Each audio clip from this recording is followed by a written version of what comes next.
Baik, sekarang kita telah berada di satu perkampungan. Ini namanya Huta Sialagan. Huta itu artinya kampung, dan Sialagan itu nama daripada kampung ini. Kemudian di dalam kampung ini kita lihat ada beberapa rumah adatnya. Kalau dulu aslinya di sini hanya ada 3 rumah besar-besar. Itu terbakar habis, maka mereka dibelah kecil seperti ini.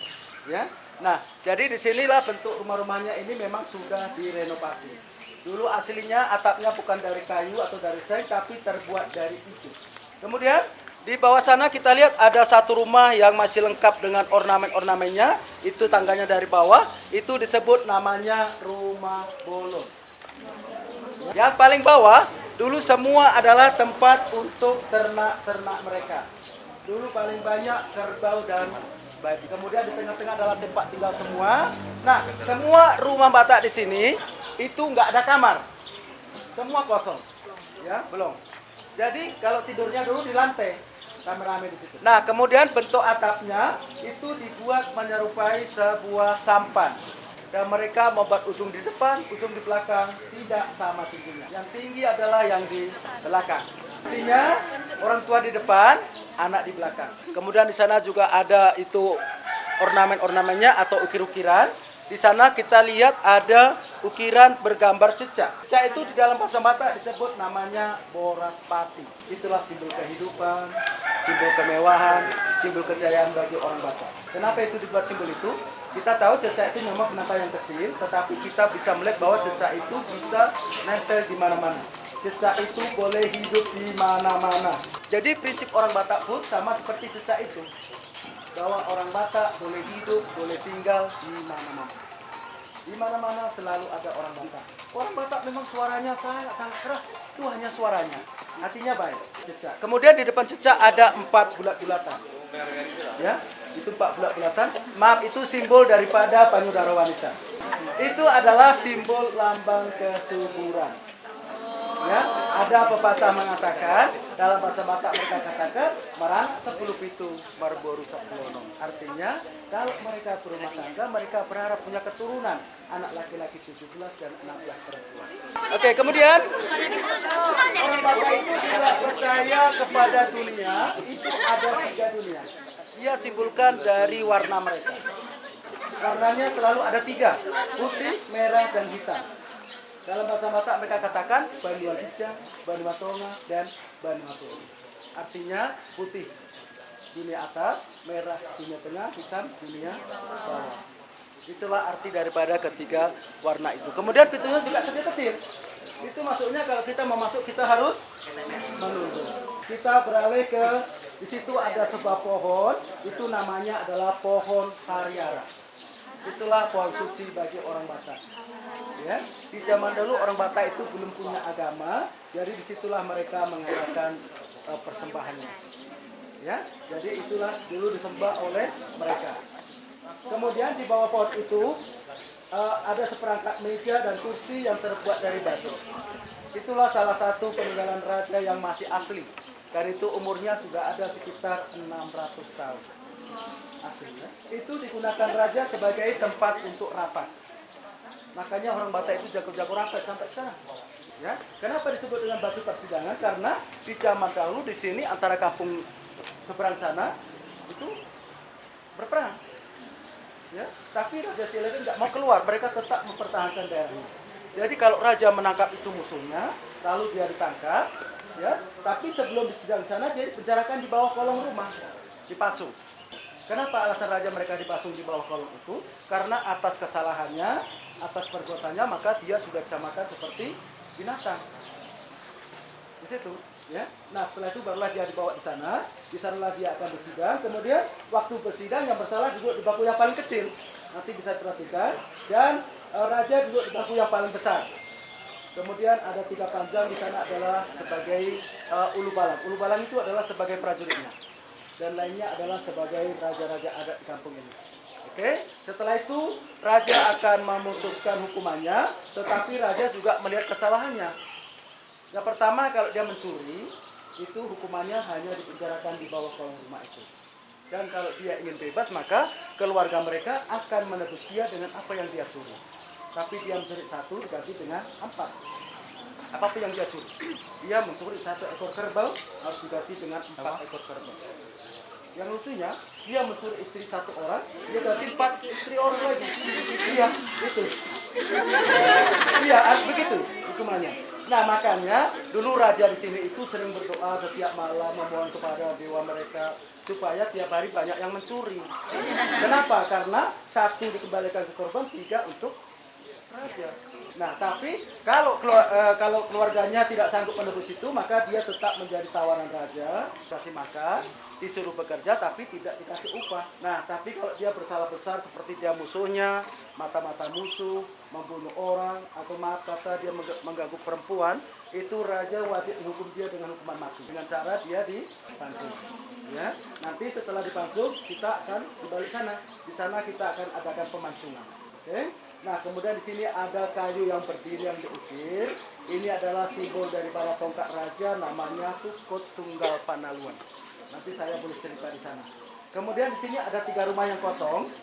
Ini yang di bawah ini adalah rumah semua, tapi yang ini namanya sopo. Soponya terbuka, tapi di atas itu digunakan untuk menyimpan seperti padi yang tidak taruh atas ini. Oke, kemudian di bawah sopo itu ada patung yang kecil. Itulah namanya patung si Gale-Gale. Ya, dulu itu aslinya orang namanya si Manggale. Gale itu anak seorang raja, tetapi dia anak tunggalnya. Namun setelah dia tumbuh remaja, dia sakit-sakitan dan meninggal.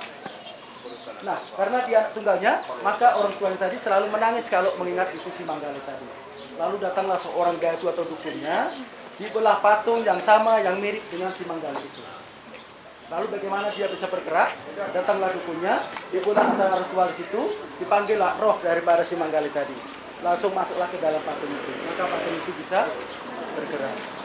Jadi memang kalau dia mau menggerakkan itu, di zaman dulu harus dibuat acara seperti itu. Nah, sekarang ini pun masih bisa bergerak. Kalau kita nanti menemani untuk menari, ya mereka dia langsung bergerak. Rohnya datang sendiri, nggak usah dipanggil.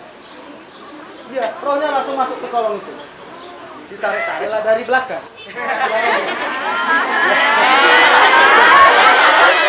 Itu rohnya. Setelah ada agama orang Batak tidak diperbolehkan lagi untuk berbuat memanggil orang sudah meninggal. Ini namanya di dalam bahasa Batak disebut parhalaan atau kalender. Ya, jadi orang Batak sudah punya kalender dari zaman dahulu, bentuknya bermacam-macam. Mereka juga punya 12 bulan. Sama seperti kalender kita. Namun, kalau di kalender kita itu dalam 1 bulan ada yang 31 hari, bahkan 28. Tapi kalau di kalender orang Batak semuanya 1 bulannya 30 hari. Ya, nggak ada 31, nggak ada 28. Semua rata 30 hari.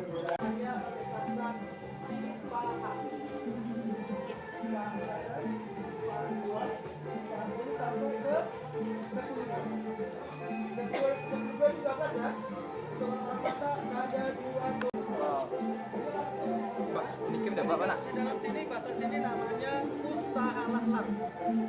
Ya, mau bercocok tanam semua ada di sini. Bahkan ramuan obat-obatan ada di sini semua. Ya, dan tulisannya pun tulisan aksara Batak. Jadi orang Batak punya tulisan sendiri. Ya, Aha Manarata dan seterusnya.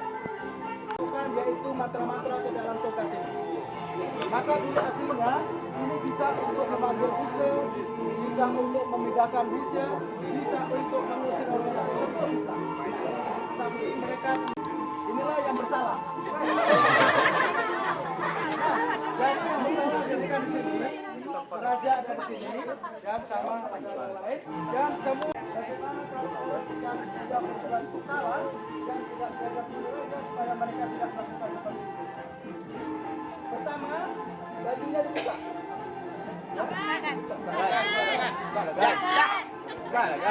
Mana yang kita buat itu? Tapi kalian tampaknya tidak seperti ini, ya, tidak seperti yang dilakukan, bukan. Oke? Kemudian tangannya diikat, kaki diikat, dan mata ditutup dengan kain ulos. Ya, pakai aja. Kita nggak usah tutup beneran. Oh, kita foto aja kok. Oke, dulu Pak, nama masuk Pak. Pasal mana mau bawa nih? Di sini telah disediakan makanan untuk mereka makan terakhir kalinya. Lalu bagaimana dia makan? Karena tangan diikat, mata ditutup, kaki diikat juga. Lalu dia hanya mengulurkan mulutnya. Jadi dia telungkup, badan sebelah sini, kepala di sini. Tapi di sini telah disediakan mangkok besar untuk menampung darah. Ya, oke, silakan posisi. Telungkup, Pak. Ya, Ini, student. Ini. oke. Baik, sebelum dipancung, kamu ada pesan sama kekasihmu, sama tetuamu? Silakan. Pesan. Nggak ada. Ah, Nggak ada. Bukan, ini kaki. pesan apa lah? Oke, baik. Jadi pemancungan kita ucapkan horas 3 kali dengan suara yang keras. 1, 2, 3.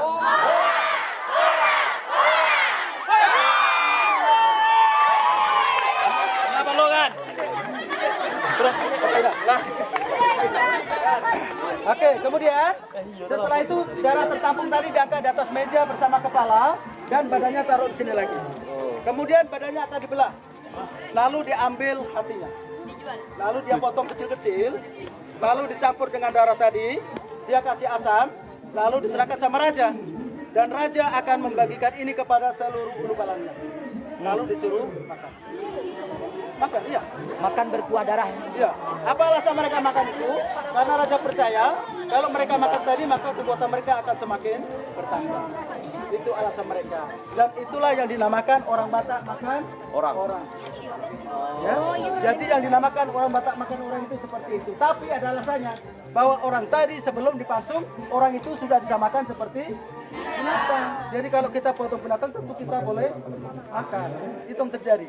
Jadi yang dinamakan orang Batak makan orang bukan semua orang yang masuk kemari dia tangkap, dia bunuh, bukan seperti itu.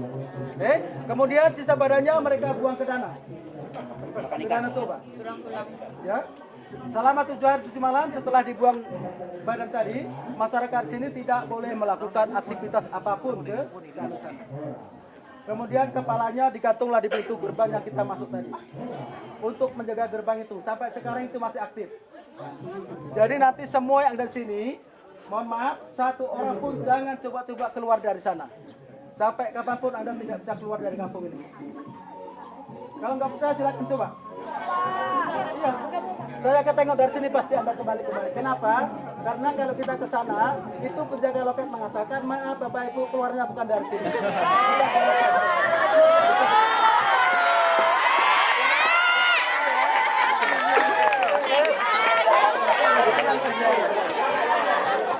Kemudian hukuman ini tidak berlaku lagi setelah orang Batak punya anak. Di mana pada tahun 1861 masuklah seorang misionaris dari Jerman, yaitu namanya Nomensen. Jadi setelah Nomensen masuk, maka mereka beragamalah Kristen. Makanya setelah agama Kristen masuk, maka terbentuklah gereja orang Batak namanya AKBP. Itulah gereja orang Batak yang memeluk agama Kristen Protestan, lain dengan Katolik. Ya, oke. Jadi itulah informasi tentang Huta Raja Sialagan yang terkenal dengan orang Batak makan orang. Sampai di sini ada yang mau ditanya? Tidak. Baik, tradisi kita masuk dari sana, kita keluar sini. Tapi sebelum Anda meninggalkan tempat ini, kami mengucapkan banyak terima kasih atas kunjungannya. Dan nanti, mana tahu pulang ke kampung masing-masing, ada teman bertanya, saudara bertanya, benarkah orang Batak makan orang? Anda tidak perlu menjawab. Jawabnya, suruh mereka kemari. Ya kan? Dan datang orang kemari. Oke? Baik, kita masuk ke sana, kita keluar dari sini. Kita tutup dengan horas 3 kali. 1, 2, 3.